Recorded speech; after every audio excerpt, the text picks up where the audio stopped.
दोस्तों, निशा चौहान अपनी मामा के घर के शांत माहौल में छुट्टियां बिताने आई थी।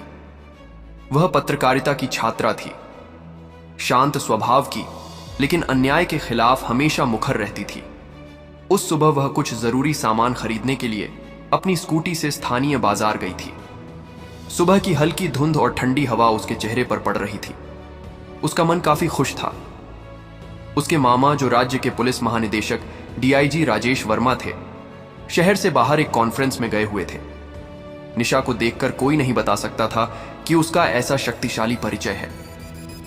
उसने एक साधारण सलवार कमीज पहनी हुई थी और सड़क के नियमों का पालन करते हुए धीरे धीरे स्कूटी चला रही थी। उसकी योजना जल्दी से खरीदारी करके वापस आकर अपनी पढ़ाई पर ध्यान देना था। वह अपने चारों ओर की प्रकृति और शहर की हलचल को देखते हुए आगे बढ़ रही थी। उसे नहीं पता था कि इस शांत सुबह के पीछे एक अप्रत्याशित और कड़वा अनुभव उसका इंतजार कर रहा था। सड़क लगभग खाली थी, इसलिए वह बेफिक्र होकर स्कूटी चला रही थी। अचानक एक मोड़ पर उसकी शांत यात्रा एक झटके में रुक गई। जैसे ही वह मोड़ मुड़ी, एक तेज रफ्तार बाइक निशा की स्कूटी से टकरा गई।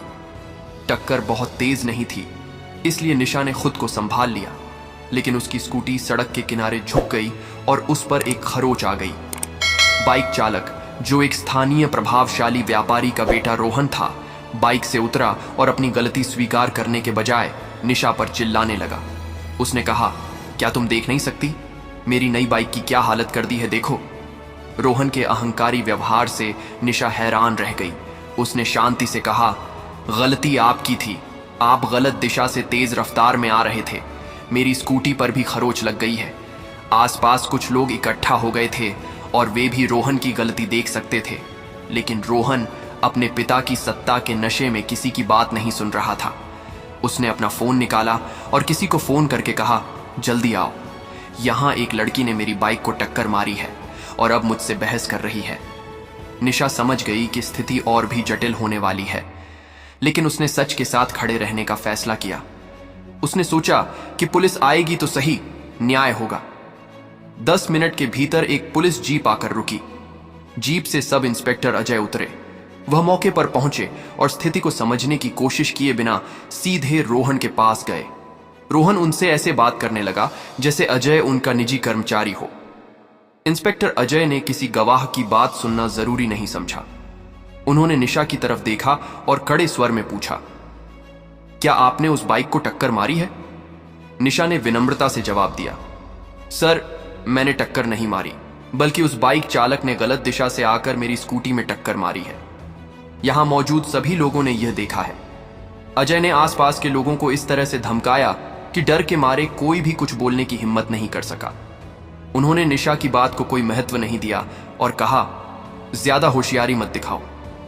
तुम नहीं जानती कि रोहन किसका बेटा है। चुपचाप मुआवजा देकर मामला निपटा लो, वरना परेशानी में पड़ जाओगी। अजय का व्यवहार साफ बता रहा था कि वह निष्पक्ष जांच के लिए नहीं, बल्कि एक प्रभावशाली व्यक्ति का पक्ष लेने आया था। निशा समझ रही थी कि वह यहां अकेली और असहाय है, लेकिन निशा अन्याय के आगे झुकने वालों में से नहीं थी। उसने दृढ़ता से कहा, मैं कोई मुआवजा नहीं दूंगी, क्योंकि मेरी कोई गलती नहीं है। आप चाहे तो कानून के अनुसार कार्रवाई कर सकते हैं। यह सुनकर इंस्पेक्टर अजय के अहंकार को चोट पहुंची। एक साधारण लड़की उसकी बात नहीं मान रही थी। यह वह बर्दाश्त नहीं कर सका। उसने गुस्से में कहा, तुम मुझे कानून सिखा रही हो? मैं तुम्हारे जैसी लड़कियों को अच्छी तरह से जानता हूं। लापरवाह तरीके से स्कूटी चलाकर अब मासूम होने का नाटक कर रही हो। अजय ने एक मनगढ़ंत कहानी बना ली।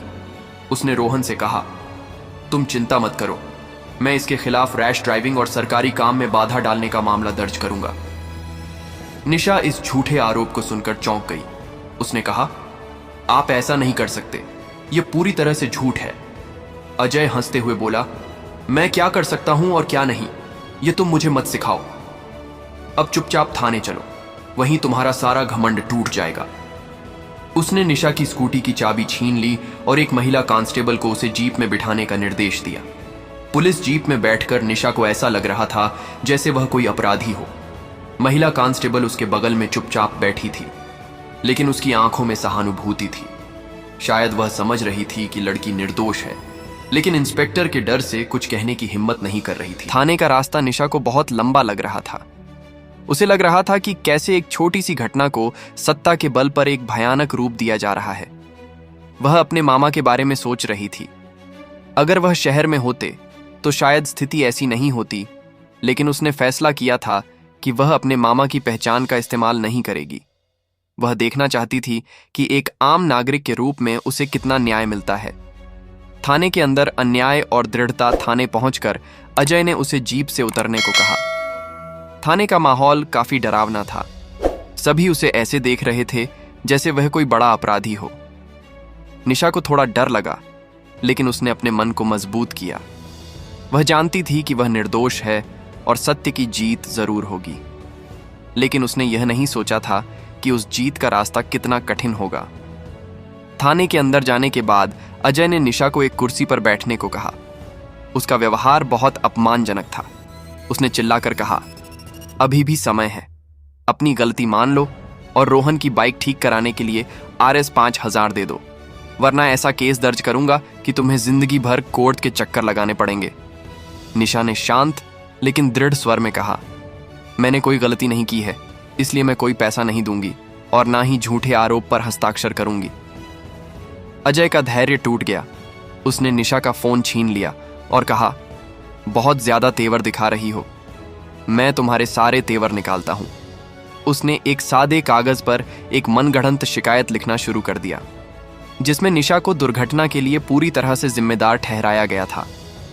निशा समझ रही थी कि अजय उसे फंसाने के लिए हर संभव कोशिश कर रहा है। वह बार बार कहती रही कि उसे एक वकील चाहिए और अपने परिवार से बात करनी है, लेकिन अजय ने उसकी कोई बात नहीं सुनी, बल्कि उसने हंसते हुए कहा, पहले हवालात की हवा खाओ, फिर तुम्हारी सारी मांगे पूरी होंगी। निशा के बार बार विरोध के बावजूद अजय ने उसे एक गंदी हवालात में डालने का आदेश दिया। हवालात का लोहे का दरवाजा एक भयानक आवाज के साथ बंद हो गया। अंदर अंधेरा और नमी थी। निशा अकेली खड़ी थी।